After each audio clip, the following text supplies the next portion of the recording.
Assalamualaikum warahmatullahi wabarakatuh. Innal hamdalillah nahmaduhu wa nasta'inuhu wa nastaghfiruh wa na'udzu billahi min shururi anfusina wa min sayyiati a'malina. May yahdihillahu fala mudilla lahu wa may yudlil fala hadiya lahu. Asyhadu an la ilaha illallah wahdahu la syarika lahu وأشهد أن محمدا عبده ورسوله يا أيها الذين آمنوا اتقوا الله حق تقاته ولا تموتن إلا وأنتم مسلمون يا أيها الناس اتقوا ربكم الذي خلقكم من نفس واحدة وخلق منها زوجها وبث منهما رجالا كثيرا ونساء واتقوا الله الذي تساءلون به والأرحم إن الله كان عليكم رقيبا يا أيها الذين آمنوا اتقوا الله وقولوا قولا سديدا يصلح لكم أعمالكم ويغفر لكم ذنوبكم ومن يطع الله ورسوله فقد فاز فوزا عظيما فإن أصدق الحديث كتاب الله وخير الهدي هدي محمد صلى الله عليه وسلم وشر الأمور محدثاتها فإن كل محدثة بدعة وكل بدعة ضلالة وكل ضلالة في النار اللهم صل وسلم وبارك على حبيبنا نبينا رسولنا الكريم محمد صلى الله عليه وسلم وعلى آله وصحبه أجمعين. Ikhwani wa akhwati fillah kaum muslimin wal muslimah rahimani wa rahimakumullah. Kita bersyukur kepada Allah Subhanahu wa taala pada malam hari ini kita masih diberikan oleh Allah Subhanahu wa taala kenikmatan yang begitu banyak sehingga kita bisa kembali bertemu berkumpul di salah satu taman di antara taman-taman surga. Kita memohon kepada Allah Subhanahu wa taala al-ikhlasul niyyah. Semoga Allah Subhanahu wa taala senantiasa menjaga keikhlasan kita dan semoga Allah Subhanahu wa taala memberikan kita istiqamah. Kita lanjutkan pada malam hari ini pembahasan kitab Arba'una Hadisan fi Tarbiyati wal Manhaj, 40 hadis tentang tarbiyah dan manhaj, itu tentang pendidikan dan metode dalam beragama, yang ditulis oleh Syekh Abdul Aziz bin Muhammad bin Abdullah As-Sadahan hafizahullahu ta'ala. Kita memasuki pada malam hari ini al-hadisut tasi' wal ishrun, hadis yang ke-29. Hadis ini dikeluarkan oleh Imam Al-Bukhari rahimallahu ta'ala, dikeluarkan juga oleh Imam Ahmad dan yang lainnya dari sahabat Nabi Utsman ibn Affan radhiyallahu taala anhu. Utsman bin Affan, beliau dijuluki dengan Dzu Nurain. Kenapa beliau disebut dengan atau digelari dengan Dzu Nurain? Ada yang tahu? Karena menikahi dua putri Nabi sallallahu alaihi wasallam. Siapa yang pertama dinikahi? Ummu Kulsum. Kemudian yang kedua Ruqayyah. Ya, jadi beliau disebut dengan Dzu Nurain karena beliau Nabi Utsman bin Affan menikahi dua putri Nabi sallallahu alaihi wasallam. Bukan secara bersamaan, tapi satu persatu. Ketika Ummu Kulsum meninggal dunia, baru setelahnya menikah dengan Ruqayyah. Karena kalau kakak adik dinikahi langsung tidak boleh, ya, tidak diperbolehkan. Dia mengatakan Rasulullah sallallahu alaihi wasallam bersabda, khairukum man ta'allama al-Qur'ana wa 'allamahu. Sebaik-baik kalian adalah yang belajar Al-Quran dan mengajarkannya. Ini alhamdulillah pondok kita ini pondok tahfizul Quran, berarti di dalamnya diajarkan Al-Quran, terjadi proses belajar mengajar. maka yang mengajar dan yang belajar adalah manusia-manusia yang baik, ya. Karena masuk dalam hadis ini, man khairukum man ta'allamal qur'ana wa 'allamahu. Sebaik-baik kalian adalah yang belajar Al-Qur'an dan mempelajarinya.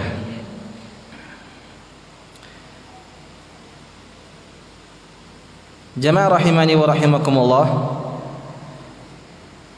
kita ketahui bahwasanya Al-Qur'an sangat memiliki atau banyak memiliki keutamaan-keutamaan. Sudah tidak asing lagi di telinga kita bahwa Al-Qur'an adalah mukjizat, wahyu dari Allah Subhanahu wa taala yang diturunkan oleh Allah Subhanahu wa taala melalui malaikat Jibril kepada nabinya yang mulia sallallahu alaihi wasallam. Dan di antara keutamaan orang yang membaca Al-Qur'an dan mempelajarinya, mereka adalah orang-orang yang senantiasa mengharapkan perdagangan yang tidak akan rugi selama-lamanya. Kita tahu yang namanya perdagangan, jual beli, ada untung ada rugi. Tetapi bila mana dia mau belajar dan mengajarkan Al-Qur'an, maka dia telah melakukan perdagangan yang tidak akan pernah rugi. Allah sebutkan di dalam Al-Qur'an surat Fatir ayat yang ke-29, alladzina yatluna kitaballah wa aqamus shalah wa anfaqu mimma razaqnahum. Orang-orang yang senantiasa membaca Al-Qur'an, mereka mendirikan salat, mereka menginfakkan apa yang telah Allah rezekikan kepada mereka, sirran wa alaniyah, baik dalam keadaan sembunyi-sembunyi atau dalam keadaan terang-terangan. Jadi sedekah boleh sembunyi-sembunyi dan boleh juga terang-terangan. Yarjuna tijaratan lan tabur, mereka mengharapkan perdagangan yang tidak akan pernah rugi. Jadi orang yang belajar dan mengajarkan Al-Qur'an, dia telah memperoleh perdagangan yang tidak akan pernah rugi selama-lamanya. Al-Imam Ibnu Katsir rahimahullahu taala mengatakan sebagaimana dalam tafsir beliau tentang ayat ini dari Qatadah rahimahullahu taala, ia mengatakan kana idza qara'a hadhihi al-ayah,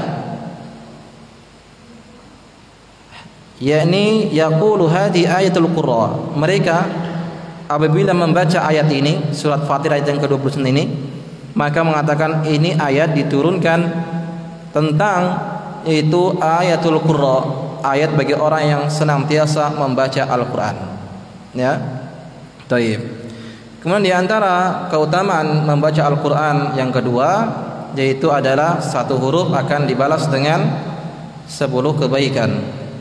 Hadisnya dikeluarkan oleh Imam At-Tirmidzi dari Abdullah bin Mas'ud radhiyallahu taala anhu, dia mengatakan Nabi sallallahu alaihi wasallam bersabda, man qara'a harfan min kitabillah, barang siapa yang membaca satu huruf dari Al-Qur'an, ya, falahu bihi hasanah, maka dia memperoleh satu kebaikan.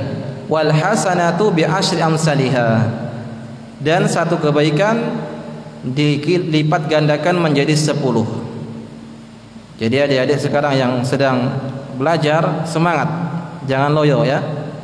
Satu huruf 10 kebaikan.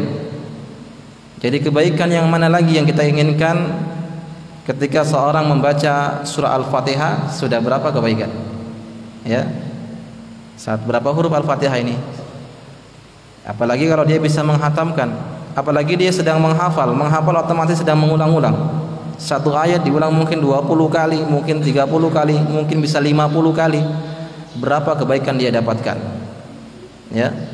Ini. Wala aqulu alif lam mim harfun, saya tidak mengatakan alif lam mim satu huruf, walakin alifu harfun, lamu harfun, wal mimu harfun. Tapi alif itu satu huruf, mim itu satu huruf, lam itu satu huruf, dan mim itu satu huruf. Jadi alif lam mim berapa huruf? 3. 3 kali 10 30. Baru alif lam mim saja, belum yang lain. Baik. Kemudian di antara keutamaan membaca Al-Qur'an adalah bahwasanya bagaimanapun keadaannya orang yang membaca Al-Quran, dia senantiasa akan mendapatkan kebaikan dan keberuntungan, pahala dari Allah Subhanahu wa taala. Bagaimanapun keadaannya. Hadisnya dikeluarkan oleh Imam Muslim dari Aisyah radhiyallahu taala anha, ia mengatakan Rasulullah sallallahu alaihi wasallam bersabda, "Al-mahiru bil Qur'ani ma'as safaratil kiramil bararah." Orang yang pandai, mahir di dalam membaca Al-Quran, berarti dia paham dengan hukum-hukum Al-Quran ya, gunah-gunahnya, kemudian panjang pendeknya, sifat-sifat hurufnya, makharijul hurufnya, semuanya diberikan secara sempurna hak-hak huruf tersebut. Ini namanya orang yang mahir dalam membaca Al-Quran. Orang yang seperti ini maka dia akan bersama malaikat yang mulia, safaratil kiramil bararah. Kemudian kata Nabi sallallahu alaihi wasallam, walladzi yaqra'ul Qur'an wa yatata'u fihi. Orang yang membaca Al-Quran namun dia terbata-bata. Dia sudah belajar sepekan mungkin 2 kali atau 3 kali belajar terus, karena faktor usia, meskipun dia rajin belajar tapi masih terbata-bata.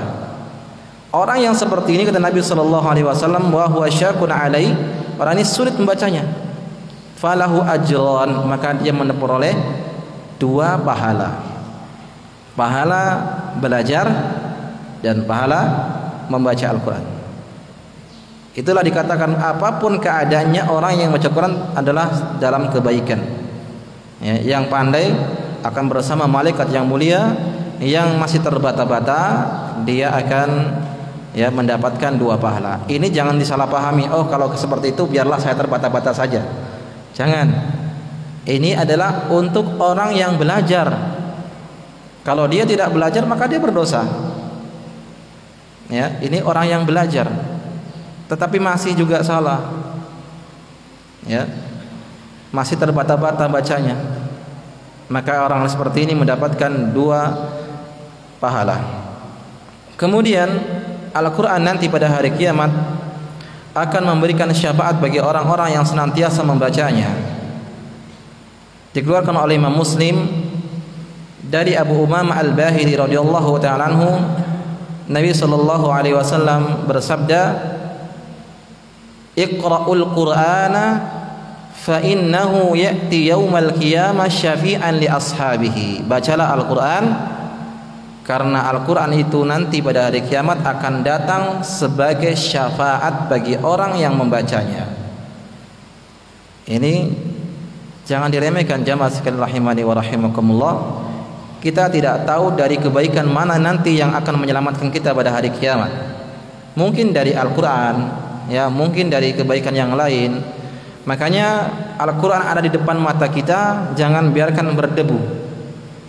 Kita baca sehari, jangan sampai terlewat 1 lembar dalam membaca Al-Quran.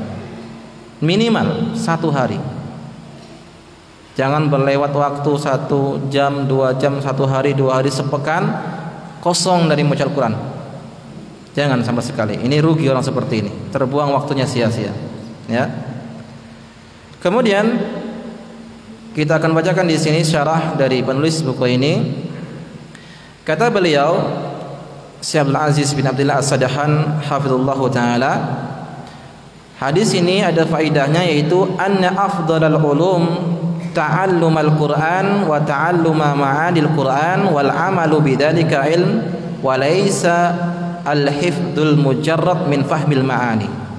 Ini ya poin yang paling penting, yaitu keutamaan mempelajari dan belajar Al-Quran itu dapat diperoleh dengan dia mempelajari makna yang terkandung dalam Al-Quran, kemudian juga mengamalkan apa yang telah dia baca, bukan sekedar menghafal. Ya, ini adik-adik yang sedang menghafal, Kalau bisa pahami juga maknanya, artinya. Kalau ada Al-Quran terjemah itu baca. Jadi setiap yang sudah dibaca itu juga dibaca artinya, supaya ya ada berapa persen kita tahulah sedikit-sedikit. Nah, jangan sampai cuma hafal saja tidak paham artinya. Qala Syekhul Islam Ibnu Taimiyah rahimallahu taala, Syekhul Islam Ibnu Taimiyah rahimallahu taala mengatakan, yajibu an yu'allima anna nabiyya sallallahu alaihi wasallam bayyana li ashabihi radhiyallahu taala anhum ma'anil Quran kama bayyana lahum alfadhahu. Nabi sallallahu alaihi wasallam telah mengajarkan kepada para sahabatnya tafsir-tafsir dari ayat-ayat Al-Quran sebagaimana Nabi sallallahu alaihi wasallam mengajarkan kepada para sahabatnya lafaz-lafaz Al-Quran itu. Ya, ini paling penting. Kenapa? Karena terkadang orang yang banyak hafal Al-Quran tetapi dia tidak tahu maksudnya, paham dari arti dan makna terjemahan atau tafsir ayat tersebut, bisa terjatuh ke dalam kesalahan. Contohnya orang Khawarij, nenek moyang Khawarij siapa? Abdurrahman bin Muljam yang membunuh Ali bin Abi Thalib radhiyallahu ta'ala anhu. Ketika membunuh, dia membaca Al-Quran. Dia mengatakan, wa minan nasi may yashri nafsahu ibtigha'a mardatillah. Di antara manusia ada yang menjual dirinya untuk mendapatkan keridhaan Allah Subhanahu wa taala, sambil membacok, ya, menghunuskan pedang kepada Ali bin Abi Thalib. Ini kan bahaya. Ya, ini sangat mengerikan. Makanya tidak cukup dengan menghafal. Menghafal bagus. Saya tidak mengatakan menghafal tidak bagus, bagus. Teruskan, ya. Tetapi bersamaan dengan itu harus paham juga maknanya, ya.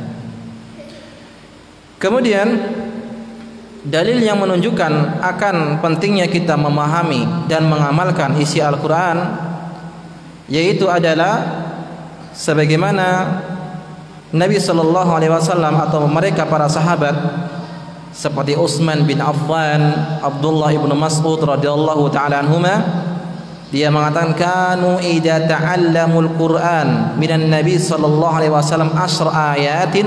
Mereka para sahabat dahulu ketika belajar Al-Qur'an kepada Nabi sallallahu alaihi wasallam 10 ayat, lam yujawizuha, tidak akan menambah 10 ayat, hatta yata'allamu ma fiha, sampai dia tahu apa isi daripada ayat tersebut yang dia baca, apa makna tafsir dari 10 ayat yang dia baca, yang dia hafal tersebut, ya.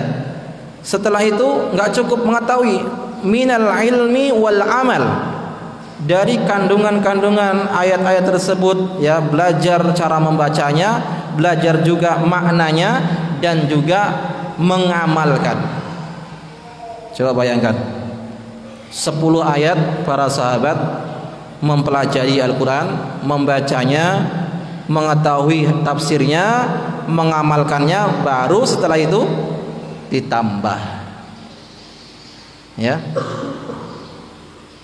Ini metode para sahabat Nabi sallallahu alaihi wasallam. Makanya mereka adalah orang-orang yang paling paham dengan isi Al-Quran, karena mereka tidak akan menambah hafalan mereka, tidak akan menambah belajar mereka dari 10 ayat kecuali telah memahami kemudian mengamalkan isi kandungannya.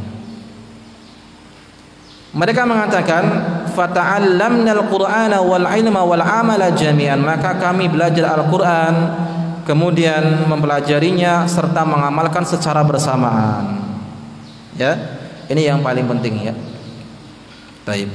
Yang selanjutnya,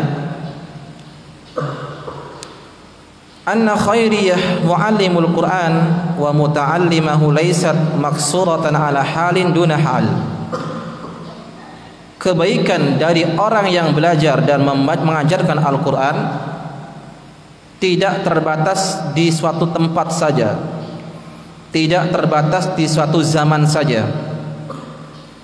Selama dia menjadi pengajar Dan selama dia menjadi pelajar Al-Quran, belajar dan mengajarkan Al-Quran, maka selama itu dia akan memperoleh kebaikan sebagaimana dalam hadis ini, ya, sepanjang zaman sampai hari kiamat. Sekarang kita mau di posisi mana ini? Jamaah-jamaah rahimani wa rahimakumullah, sekarang kita mau posisi mana?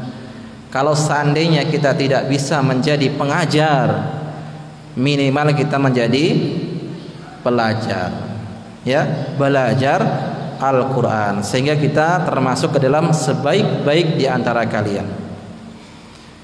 Dan orang yang mengajarkan dan belajar ilmu Al-Quran, atau orang yang paham dengan Al-Quran, maka dia akan memperoleh kebaikan 3 di dunia, kemudian di alam barzah, kemudian juga di alam akhirat. Di dunia dia akan mulia dengan Al-Quran. Misal ketika ada orang yang ingin menjadi imam, maka Nabi SAW mengatakan, ya ummul qaum aqra'uhumul Quran. Yang berhak untuk menjadi imam adalah yang paling banyak hafalannya. Dan posisi dia menjadi imam adalah posisi yang mulia, bukan sembarangan, ya. Karena terkenal dengan hafalan, bacaannya bagus, sesuai dengan kaidah-kaidah yang ada, menerapkan hukum-hukumnya, sifat-sifatnya, makhraj hurufnya, dan dia berhak untuk menjadi imam, dan menjadi imam memberikan kedudukan yang tinggi di dunia. Kemudian kedudukan yang tinggi, kebaikan yang tinggi di alam barzah ketika kita di kuburan nanti adalah sebagaimana hadis atau tentang kisah tentang perang Uhud. Perang Uhud terjadi, banyak para sahabat yang meninggal dunia, sehingga para sahabat bingung, ini jenazah yang banyak ini kita akan kuburkan dalam satu lubang atau satu lubang 2 orang. Maka Nabi SAW menyuruh untuk menguburkan satu lubang 2 orang. Ketika dihadirkan jenazahnya, Nabi SAW mengatakan, ayyuhum aksarul akhdal Quran. Siapakah di antara kedua orang ini yang paling banyak hafalannya?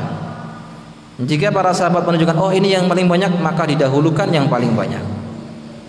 Ini menunjukkan bahwasanya orang yang banyak hafalan Quran, paham dengan ilmu Al-Quran, dia akan memperoleh kebaikan di alam barzah. Dan kebaikan di akhirat, tentu sebagaimana Nabi SAW menyebutkan, ketika para penghafal dan orang-orang yang senantiasa membaca Al-Quran itu masuk surga, dikatakan dalam hadis tersebut, Iqra was'ad, bacalah Al-Quran, naiklah. Kan surga itu kan bertingkat-tingkat sampai 100 tingkatan, ya. Yang paling tinggi adalah surga Firdaus. Iqra was'ad, bacalah dan naiklah. Fayaqra wa yas'ad bi kulli ayatin darajah, maka orang tersebut akan membaca dan naik setiap satu ayat satu tingkatan. Ini adik-adik semangat ya, jangan loyo. Mumpung masih muda. Taib. Hatta yaqra akhir syai'in ma'ahu, sampai dia membaca di akhir ayat yang dia baca. Besar keutamanya ya. Kemudian hadis yang lain Nabi SAW mengatakan, Iqra warqi, bacalah dan naiklah, warattil kama kunta turattil fid dari dunya, dan tartilkanlah Al-Quran itu sebagaimana dahulu kalian mentartilkan di dunia. Fa inna manzilataka inda akhir ayatin kunta taqra'uha, karena sesungguhnya kedudukanmu nanti di akhirat, di surga nanti, di akhir ayat yang engkau baca. Berarti semakin banyak kita membaca, semakin banyak kita menghafal, akan semakin tinggi kedudukan kita di surga, ya. Kemudian selanjutnya, ma'asyiral muslimin ikhwani wa akhwati fillah, maka fahris, semangatlah kita untuk membaca dan mempelajari Al-Quran, dan kita jangan lupa memohon pertolongan kepada Allah Subhanahu wa taala, taufik dan sabat, istiqamah, Ya, semoga Allah Subhanahu wa taala melapangkan dada kita untuk belajar dan memudahkan kita untuk belajar dan mengajarkan Al-Qur'an. Fa bidzalika falyatanafasil mutanafisun. Hendaklah kita berlomba-lomba ya. Baik. Kemudian selanjutnya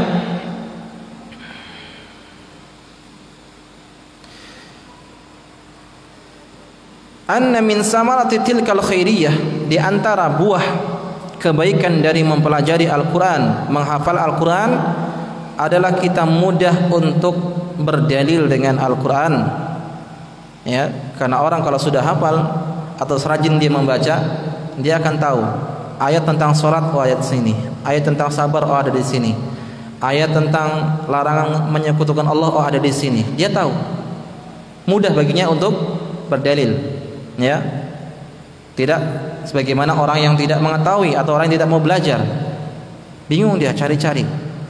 Tapi kalau dia sering membaca akan tahu, oh di sini ayat tersebut, di surat ini dibuka, mudah baginya untuk berdalil. Kemudian di antara buah dari belajar dan mengajari Al-Quran adalah dia akan memperoleh kebaikan dan keberkahan berupa yaitu kemudahan untuk mempelajari ilmu yang lain. Keberkahan dan kemudahan mempelajari ilmu yang lain. Sebagaimana dikatakan di sini, ausal faqih, seorang faqih, seorang ulama yang bernama Ibrahim ibn Abdul Wahid al-Maqdisi, Abbas bin Abdul Daim, dia mengatakan, aksir min qiraatil Quran, perbanyaklah untuk membaca Al-Quran, fa innahu yatayassaru lakal ladzi tatlubuhu ala qadari ma taqra. Ya, semakin kau banyak akan memudahkan bagimu untuk membaca ilmu-ilmu yang lain. Ya, dan ini dipraktikkan oleh mereka para ulama. Jadi semakin dia belajar menghafal, membaca Al-Quran, banyak baca Al-Quran, dia akan mudah menghafal hadis, mudah menghafal fikih, ya mudah, pelajaran-pelajaran lain akan mudah.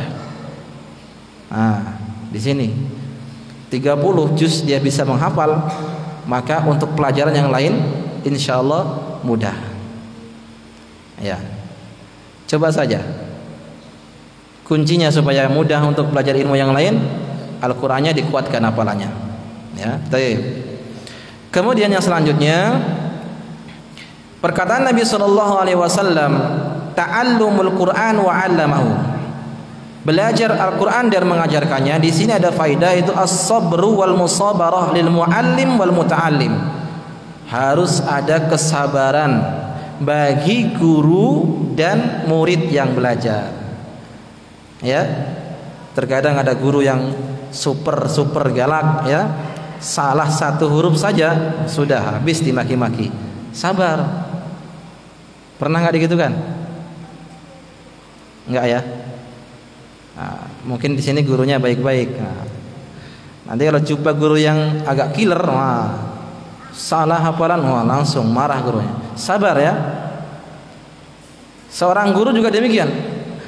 Guru terkadang menjumpai seorang murid yang masya Allah, kadar kekuatan hafalannya sangat-sangat rendah sekali. Disuruh membaca surat Al-Ma'un, ya, Ara'aital ladzi, selama 70 menit, diulang-ulang oleh gurunya, tidak hafal-hafal. Ada seperti itu, ada, harus bersabar. Kalau enggak udah habis marah-marah sudah. Ya. Ini. Jadi harus bersabar ketika kita mengajar dan menjadi seorang pelajar.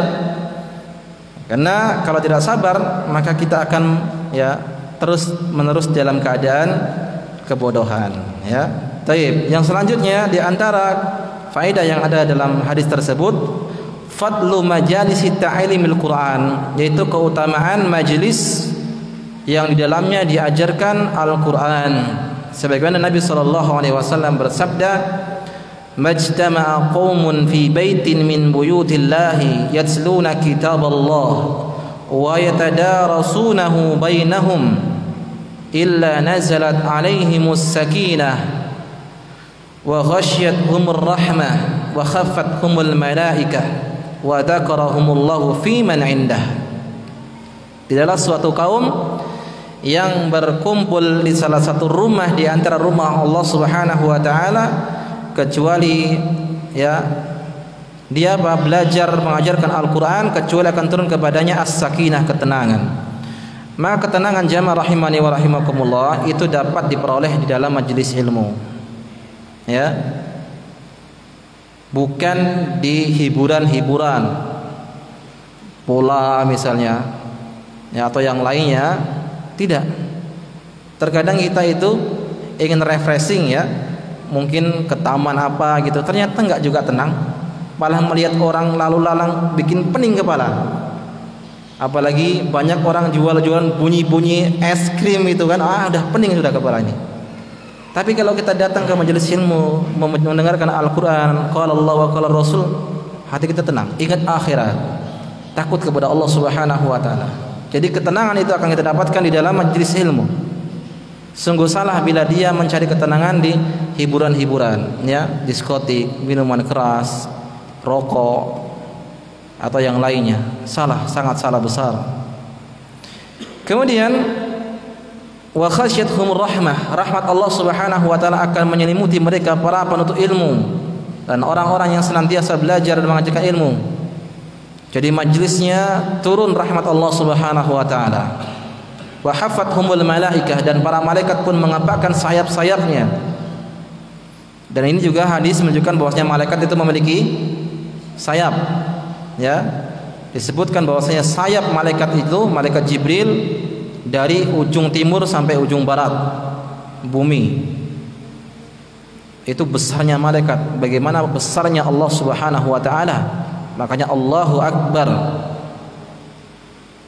Nah, wa dzakarahumullahu fi man indah, dan Allah Subhanahu wa taala menyebutkan nama-nama yang hadir.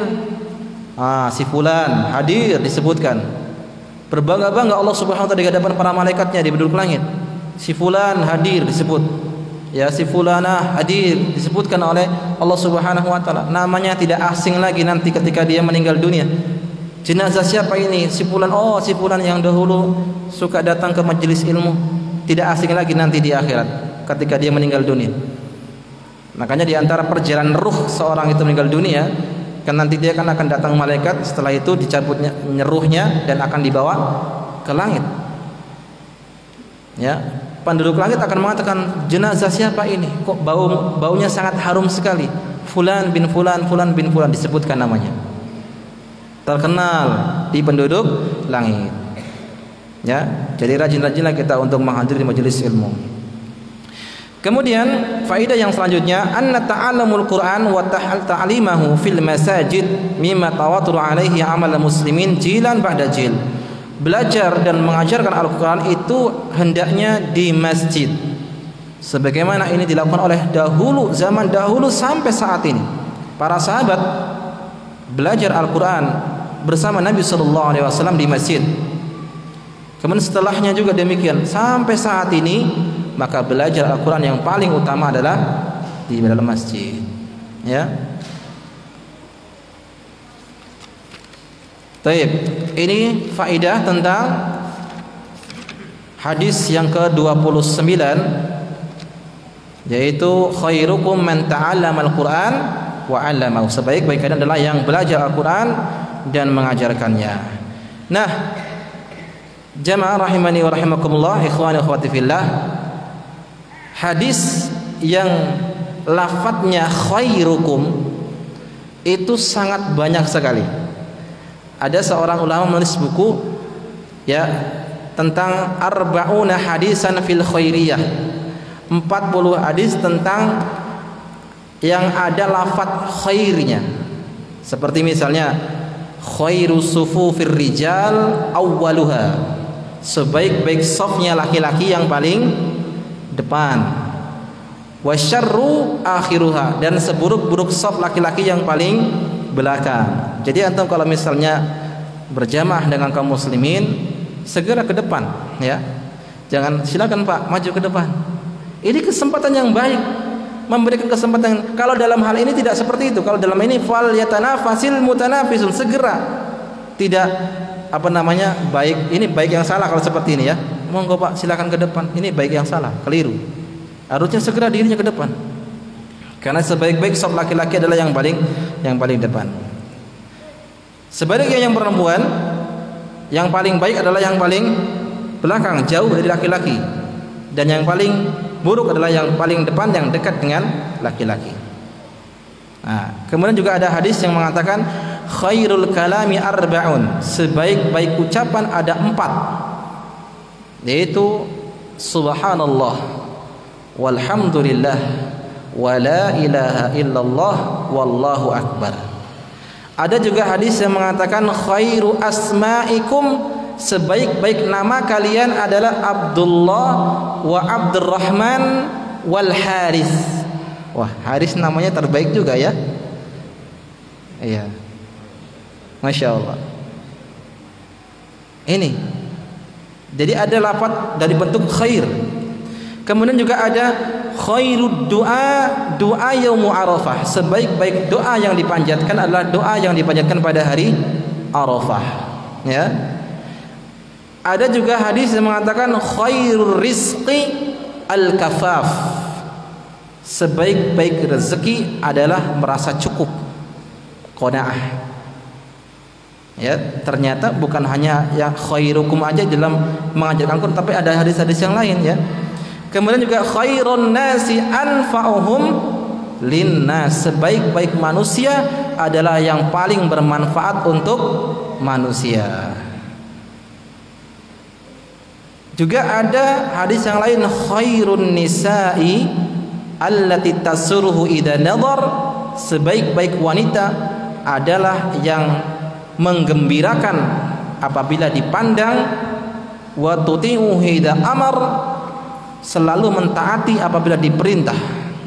Ini bagi para istri ya.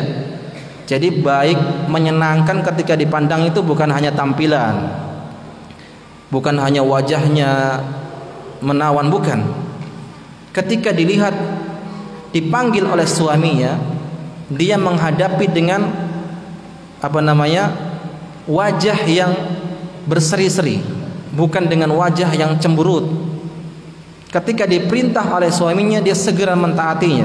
Ini bagi para wanita. Maka siapa wanita yang ingin menjadi wanita yang terbaik, masuk ke dalam hadis ini, itu khairun nisa'i allati tasurruhu idza nadhar, sebaik-baik wanita adalah yang apabila dipandang itu menyenangkan, bukan dipandang oleh lelaki yang lain. Jangan sampai salah paham ya, tapi pandang suaminya. Seperti itu. Ada pemandangan-pemandangan yang indah di dalam rumah tangga. Misalnya seorang suami katakan pulang dari masjid, sampai di rumah melihat seorang istri sedang membaca Al-Quran. Apa perasaannya? Senang. Nah, pemandangan seperti itulah yang masuk dalam hadis ini. Senang suaminya, Masya Allah istri saya sedang membaca Al-Quran. Iya. Tapi kalau dia pulang dari masjid, ternyata yang dilihat istrinya sedang baca berita, lihat HP, nonton YouTube. Aduh, mengeluh hati suaminya ini. Aduh, kenapa istri saya seperti ini? Ya, bisa cepat mati suami seperti itu nanti. Ya. Ya. Jadi itu, ya. Jadi istri-istri yang di belakang, kalau ingin menjadi wanita yang baik, wanita yang terbaik adalah wanita yang apabila suami melihatnya senang, ya, dengan pemandangan-pemandangan yang seperti itu. Pulang dari kerja misalnya, suami melihat makanan sudah tersedia di meja. Wah, suami seperti apa kalau tidak senang seperti ini? Itu baru satu.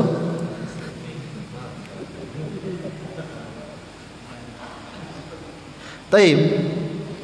Ada juga hadis yang mengatakan di antara ciri-ciri wanita penghuni surga adalah al-wadud, al-walud, penyayang kepada suami, juga banyak anaknya. Di sini disebutkan khairun nisaikum al-wadudu wal walud, sebaik-baik di antara wanita-wanita kalian, istri-istri kalian adalah al-walud, yang banyak anaknya, subur, ya, al-wadud, dan dia penyayang kepada suaminya. Ini apa namanya? Jadi program KB itu tidak berlaku dalam Islam. Ya. Ini Pak Dokter maaf nih. Kalau ada program KB dalam Islam nggak berlaku soalnya.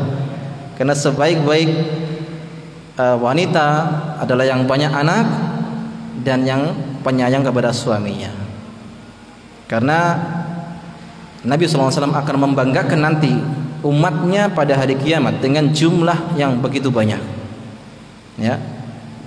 Jadi 2 anak cukup tidak? Tidak cukup. Ya. Semakin banyak semakin baik. Baik. Tentunya bukan hanya memperbanyak anak ya, tetapi dia harus juga memperhatikan pendidikan, pakaian, makanannya, pertumbuhannya juga harus diperhatikan. Jangan sekedar hanya pandai buat anak tapi tidak mau mengurusinya. Ya, ini tercela ini, seperti ini. Tapi juga ada hadis yang mengatakan khairu siyabikum al-bayad. Sebaik-baik baju kalian adalah yang berwarna putih. Ya. Kemudian juga ada hadis yang mengatakan khairud dinikum al-wara. Sebaik-baik agama kalian adalah al-wara, itu takwa kepada Allah Subhanahu wa taala.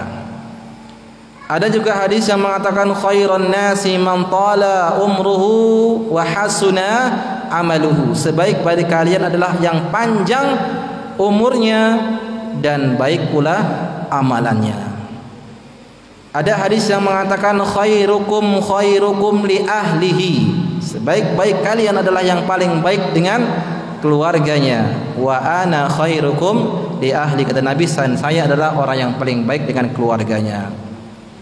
Jadi banyak, termasuk juga hadis ini, yaitu hadis yang ke-29, khairukum man ta'allamal qur'ana wa 'allamahu. Jadi inilah agama Islam. Ternyata pintu-pintu kebaikan itu sangatlah banyak sekali. Dari jalan Al-Qur'an, dari pakaian, dari tentang rezeki, dari wanita-wanitanya, ya, dari ucapan-ucapannya, zikir tadi, bermanfaat manusia, yang paling banyak teman yang paling bermanfaat, dan seterusnya. Banyak sekali pintu kebaikan, tinggal kita mau apa tidak. Sudah azan? Baik, sudah azan, silakan azan dulu, nanti kita akan lanjutkan insyaallah taala.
Taib. Alhamdulillah wassalatu wassalamu ala Rasulillah wa ala alihi wa man wala wa la haula wa la quwwata illa billah.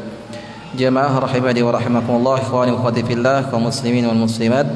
Kita lanjutkan kembali pembahasan kitab Arba'una Hadisan fi Tarbiyati wal Manhaj. Telah selesai kita bahas hadis yang ke-29.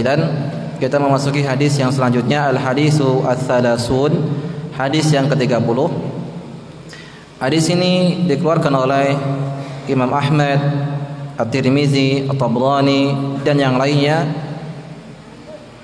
Rasulullah sallallahu alaihi wasallam bersabda. Jadi hadis yang ke-30 ini adalah tentang keutamaan belajar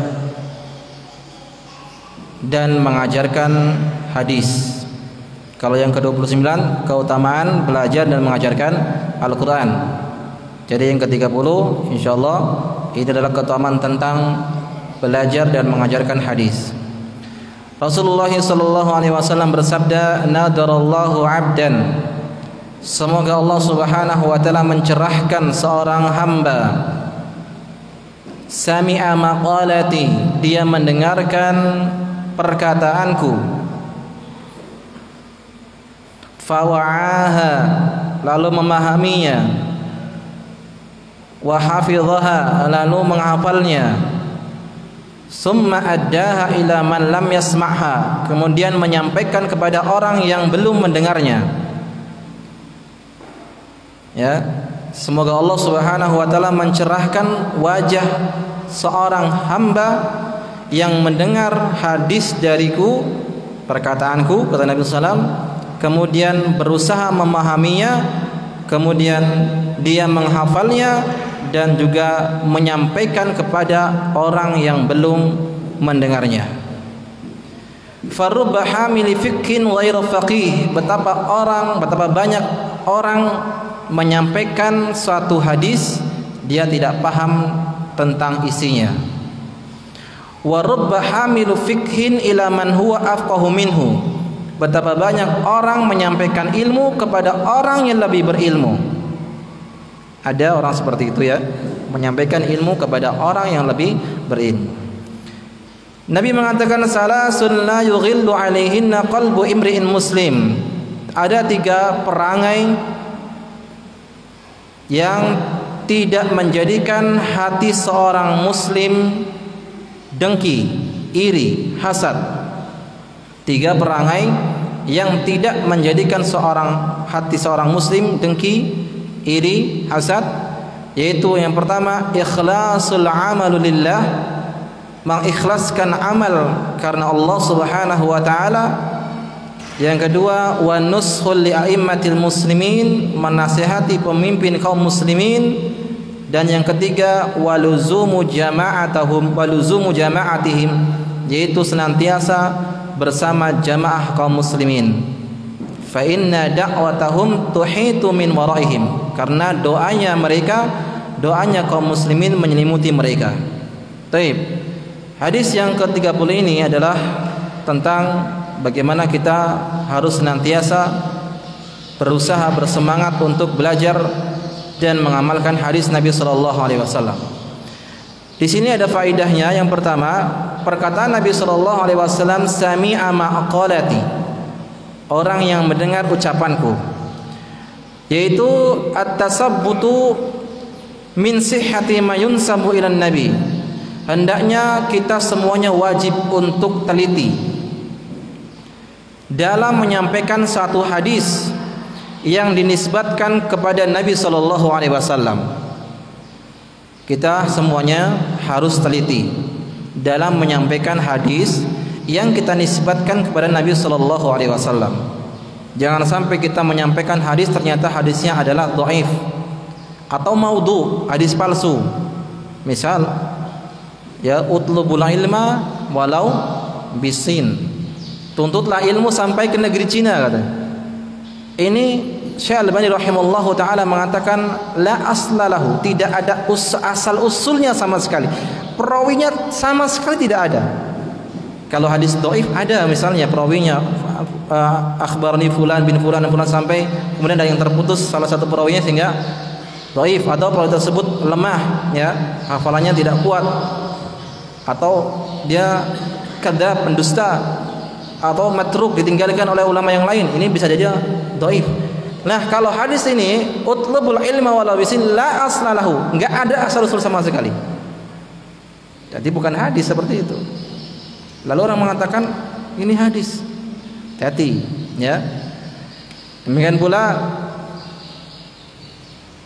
tentang utlubul ilma minal mahdi ilal lahdi. Ini guru-guru biasanya sering, bahkan sampai guru agama juga seperti itu, ya.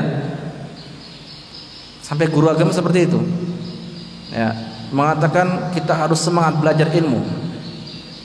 Ada sebuah hadis katanya, tuntutlah ilmu dari ayunan sampai ke liang lahat.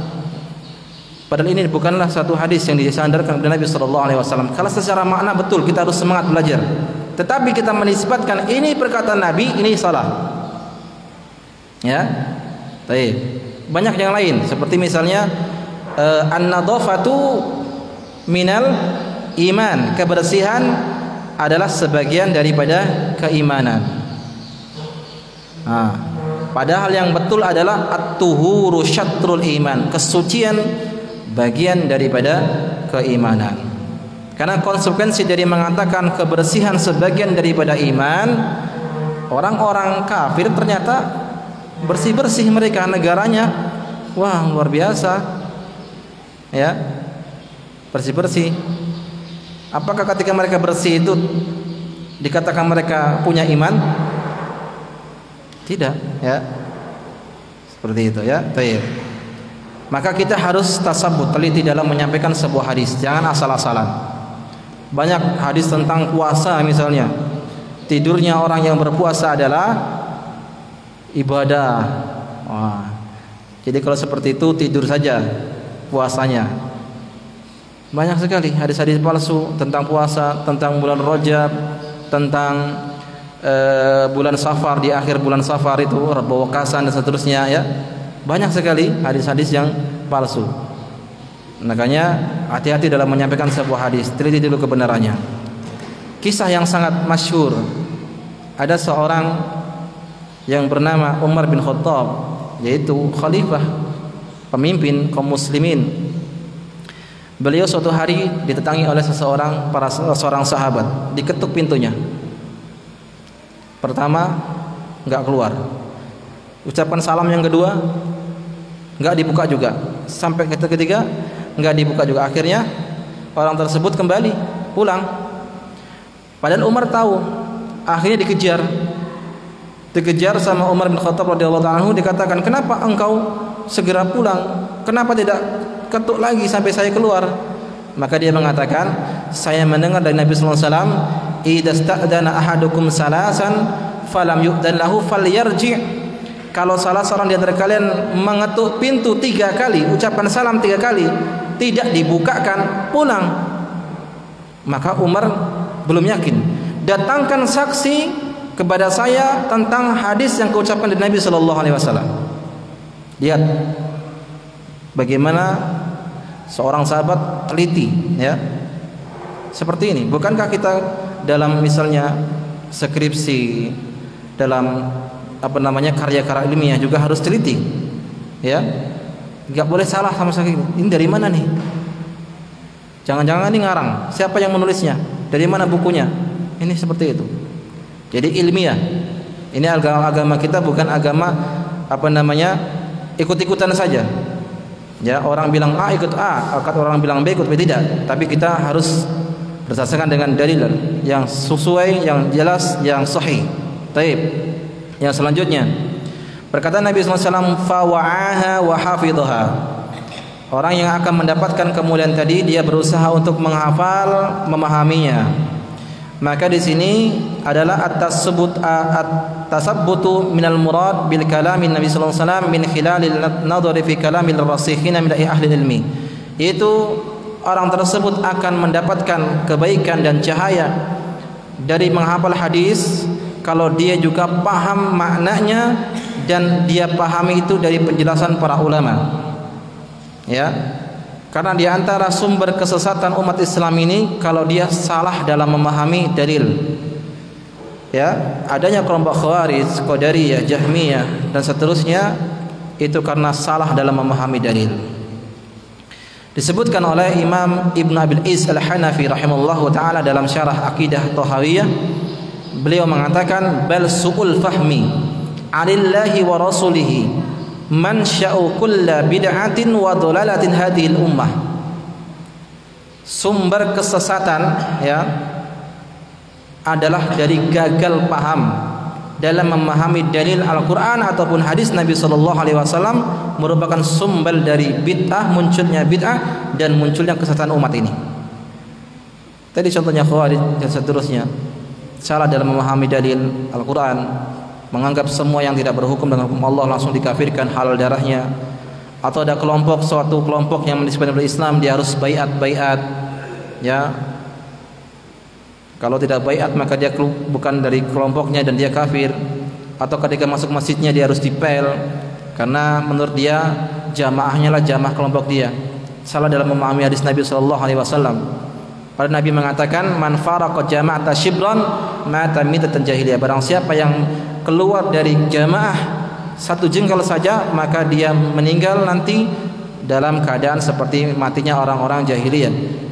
Yang dia pahami, oh ini jamaah kita, padahal jamaah kaum muslimin yang di atas satu pemimpin yang sah, itu maksudnya. Ini ada seperti itu. Salah memahami hadis, salah dalam memahami dalil Al-Quran, itu bisa fatal ya.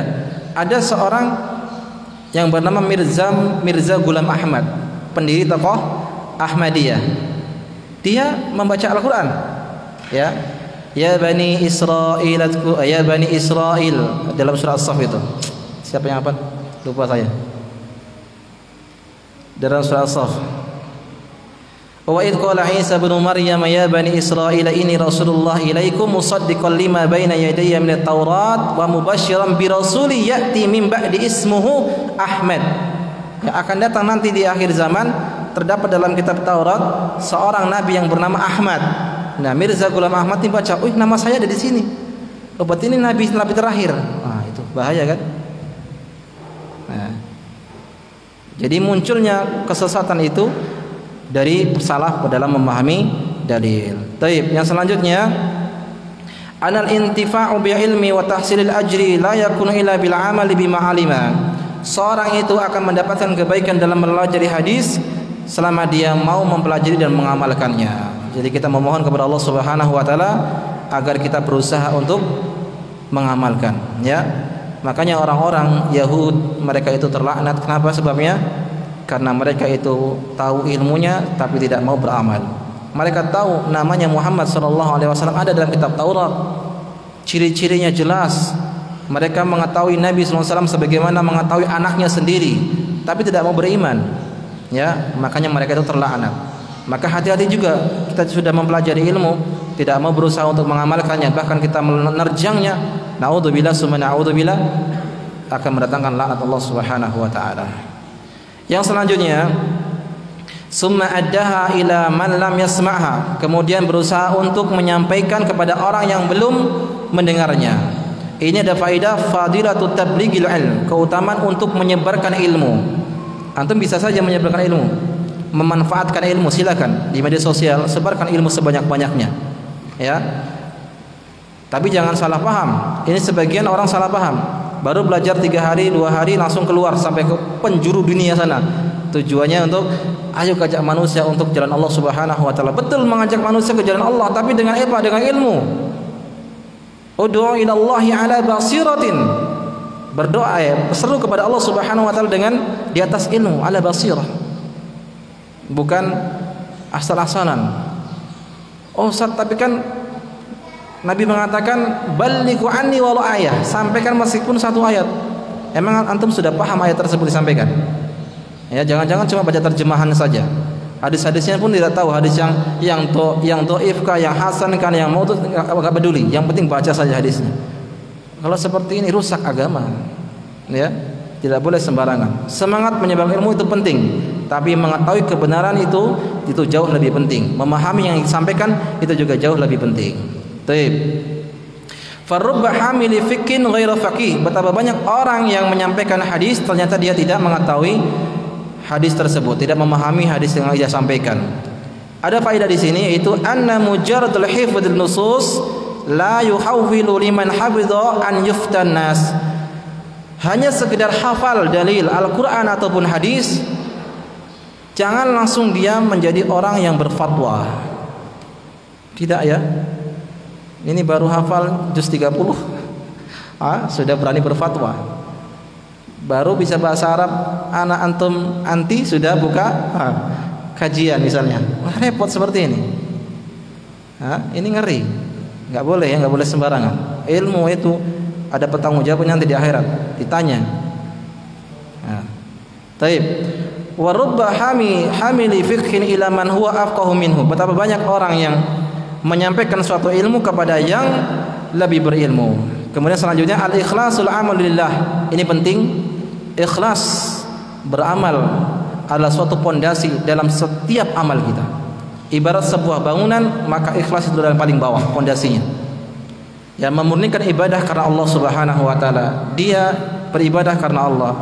Dipuji tidak menjadikan dia bangga. Dihina tidak menjadikan dia sedih. Yang terpenting baginya adalah pujian dari Allah Subhanahu wa taala. Orang mau melihat dia apa terserah. Yang penting Allah ridha baginya. Ya. Ikhlas karena Allah Subhanahu wa taala. Dan di hadis disebutkan ada 3 ikhlas. Kemudian menasihati pemimpin kaum muslimin, bersenantiasa bersama berjamaah kaum muslimin, inilah asas dalam beragama. Yang pertama ikhlas. Allah Subhanahu wa taala tidak akan menerima suatu amalan tanpa ikhlas. Yang kedua, menasihati pemimpin kaum muslimin, ini juga kewajiban bagi kita. Dan tentunya cara menasihatnya tidak di mimbar-mimbar bebas, ya seperti ini misalnya nasihati pemerintah dah, atau di khutbah-khutbah tidak, tapi dengan 2 mata, 4 mata langsung, secara langsung, ya. Kemudian juga Nabi SAW mengatakan ad-dinu an-nasihah. Agama adalah nasihat. Liman ya Rasulullah, untuk siapa? Lillahi wali rasulihi wali kitabihi wali a'immatil muslimina wa amatihim. Ya, agama nasihat kepada pemimpin dan seterusnya. Amal ma'ruf nahi munkar. Kemudian yang selanjutnya kita senantiasa berjamaah dengan bersama kaum muslimin, artinya tidak keluar dari kepemimpinan yang sah yang ada. Ini apabila seorang ini ada dalam 3 ini, ikhlas, kemudian juga dia ittiba, kemudian dia berusaha untuk menasihati pemimpinnya, kemudian dia juga berusaha untuk senantiasa bersama pemimpin, maka adalah orang-orang yang bersih hatinya. Tetapi apabila kita melihat ada seorang yang mencaci maki pemerintah, maka dia orang yang kotor hatinya. Karena Nabi mengatakan di sini adalah salasun la yughillu. 3 perkara yang tidak menjadikan orang itu dengki. Berarti kalau dia mencaci maki, berarti hatinya ada kedengkian. Ya enggak? Ya, sakit hati dia, benci, dengki dengan pemimpinnya. Naudzubillah. Summa naudzubillah. Baik, inilah 2 hadis yang kita sampaikan pada malam hari ini. Kurang lebihnya saya mohon maaf bila ada salahnya, itu datang dari kebodohan saya sendiri. Kita memohon kepada Allah Subhanahu wa taala, yaitu al-ikhlas wal amal salih, berusaha untuk beramal istiqamah, dan tentunya kita memohon kepada Allah Subhanahu wa taala ya kebaikan-kebaikan dari apa yang kita usahakan, sehingga kita bisa menambah timbangan-timbangan kita, amal-amal kebaikan nanti pada hari kiamat kelak. Kita cukupkan sampai di sini. Wassallallahu nabiyana Muhammadin wa ala alihi washabihi ajmain. Wa akhiru da'wana alhamdulillahirabbil alamin. Subhanakallahumma wa bihamdika asyhadu an la ilaha illa anta astaghfiruka wa atubu ilaik. Assalamualaikum warahmatullahi wabarakatuh.